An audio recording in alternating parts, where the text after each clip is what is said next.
আটা মাখলাম, রাত্রিবেলার আটাটা তাড়াতাড়ি করে মেখে নিলাম, সন্ধেবেলা আর এই দেখো টুপি টুপি পরে ভীষণ ঠান্ডা পড়েছে, ভীষণ ঠান্ডা পড়েছে।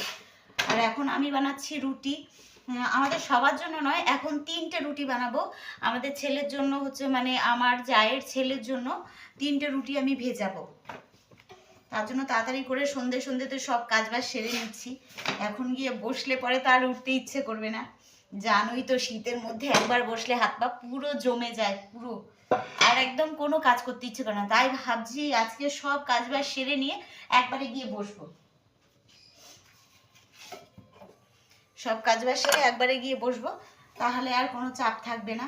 পরে খাওয়ার সময় উঠে কোনো রকম কষ্ট করে সবাইকে খাবারটা শুধু দিয়ে দেবো। কি ঠান্ডা পড়েছে বলো, ভীষণ ঠান্ডা পড়েছে, হাত পা তো একদম চলছেই না।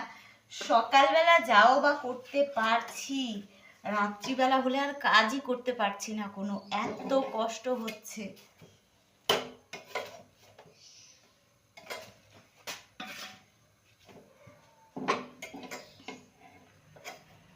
রুটি কটা করে নি,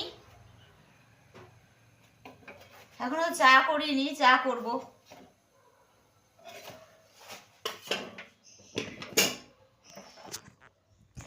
তো এই দেখো আমি জল রেডি করে রেখেছি, এখানে জল, এই যে তিনটে রুটি, এই দেখো।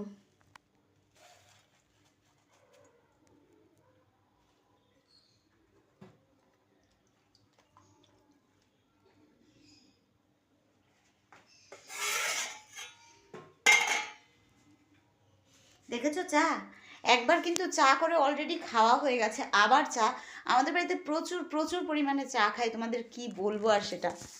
চলো সবাই চা খেয়ে নিই, চলে এসো, যারা যারা চা খেতে ভালোবাসো সবাই চলে এসো।